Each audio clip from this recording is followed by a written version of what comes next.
Hello everyone, Ryan here. I recently listened to the audiobook version of Bossypants by Tina Fey. That's right, same Tina Fey from Saturday Night Live and 30 Rock and a bunch of other comedic movies.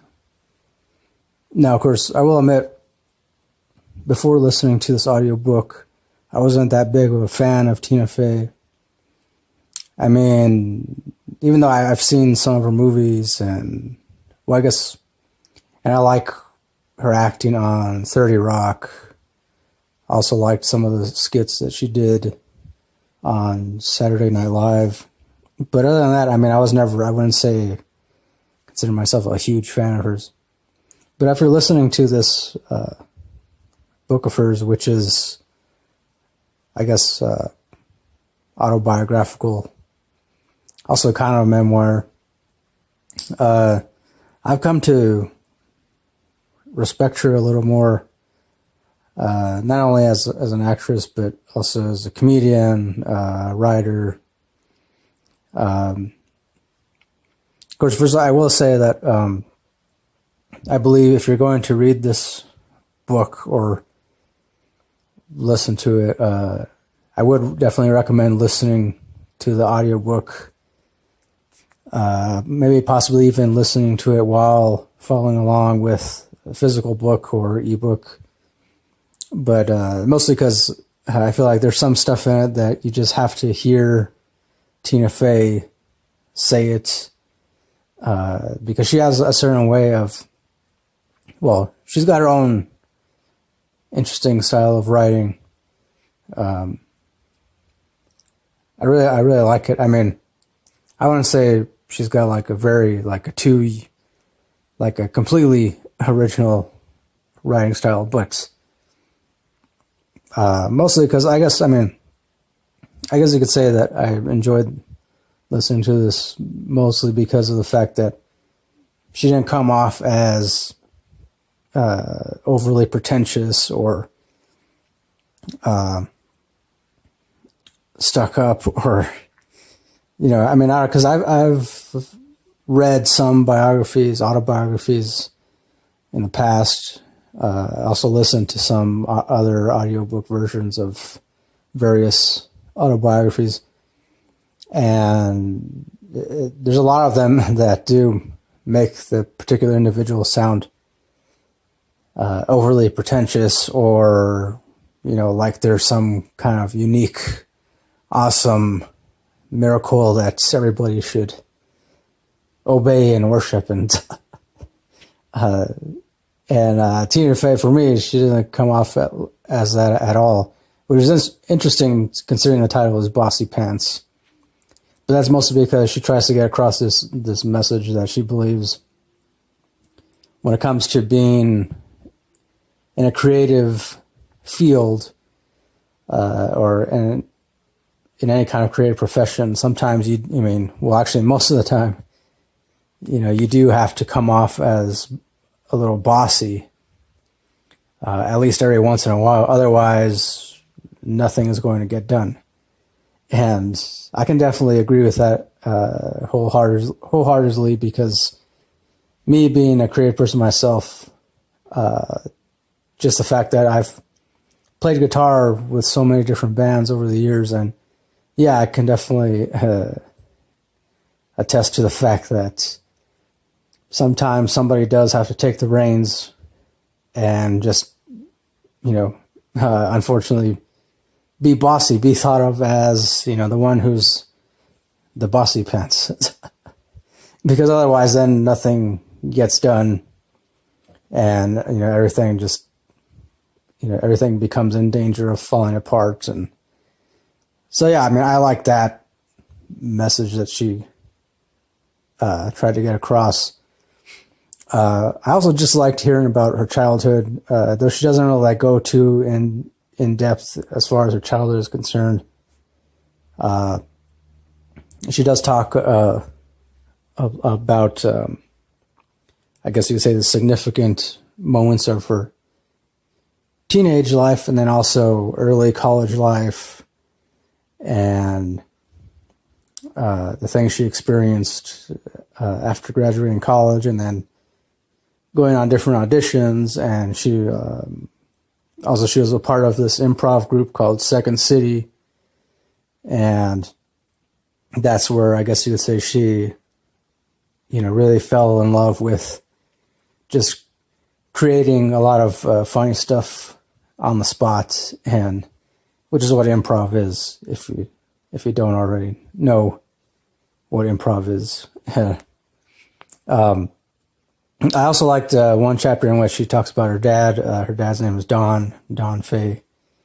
And because the way she described him, she described him as being this like complex, stern, stoic kind of guy, but who was also, not necessarily cold-hearted, but, he also always made sure to never take shit from anyone. And I believe she I guess she doesn't really use those exact words, but that was pretty much what she was alluding to. And for me, it really emphasized the fact that how important it is for kids to have a really strong father figure, or father figure, but also just strong parental figure. Because I've always really felt like that is a necessary thing for kids to have, especially when they're growing up. Because naturally, most kids growing up, they tend to have a lot of questions about life and, what's going on, not only what's going on within them, but also, they have a lot of questions about what's going on in the world that they live in. And it's a shame that not every kid, there are a lot of kids in this world that don't have a strong parental figure. But, so, I liked hearing about Tina Fey talk about her dad, and, and also she mentioned that he visited her on the set of Saturday Night Live a handful of times and met the other, comedians and actors, and supposedly, I guess pretty much, she mentioned that Alec Baldwin met her dad, and he actually told her later that he was intimidated by her dad, and I think some other comedians too, like Tracy Morgan. I want to say maybe Chris Rock, or I'm not sure, but yeah, pretty much everybody who met her dad on the set of Saturday Night Live, they all agreed that he came off as intimidating, but also kind of cool. And I thought that was interesting. I definitely enjoyed that chapter. The later chapters, the latter part of the audiobook, I couldn't really get into that much. Well, mostly because she was talking mostly about, her experiences with dating and whatnot, and which was interesting, but I guess for me, not as interesting as the first half. But still, overall, I did enjoy listening to this. I didn't think I was going to enjoy it at all, but I'm glad I did. And also, too, I also like that another main message she tried to get across.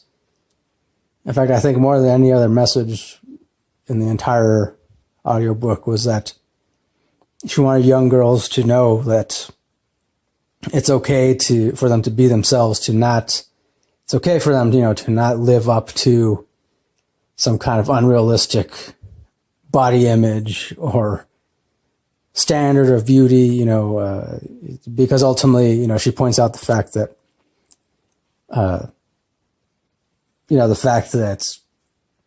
all these different corporations and magazines, and they're the ones that are dictating to young girls, young women, that they have to look a certain way if they want to be accepted.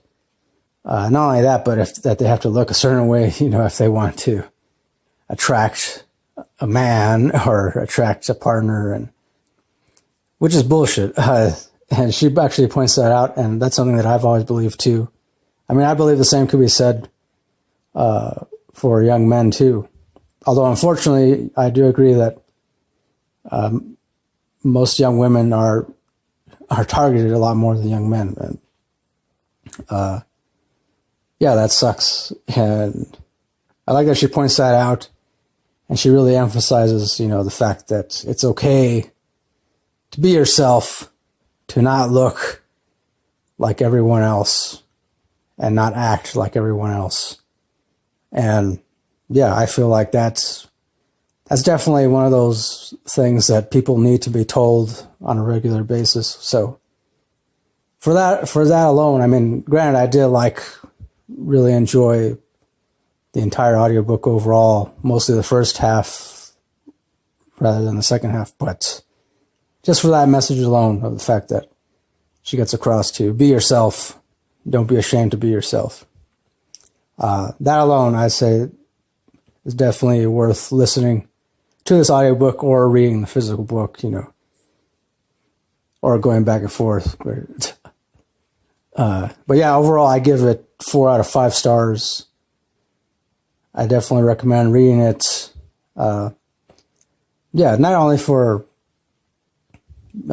young women. I do believe a lot of young women in general, could really learn something from this audiobook, the book, just from Tina Fey's overall inspiring message. But also, too, I feel like everybody, young men as well, young women, young men, everybody,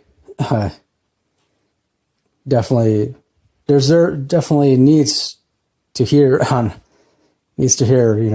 it's okay to be yourself. So, yeah. That'll do it for my review of Bossypants by Tina Fey. Once again, I give it 4 out of 5 stars. Thanks for watching. And as always, don't forget, till next time, keep it real, keep on rocking, and peace.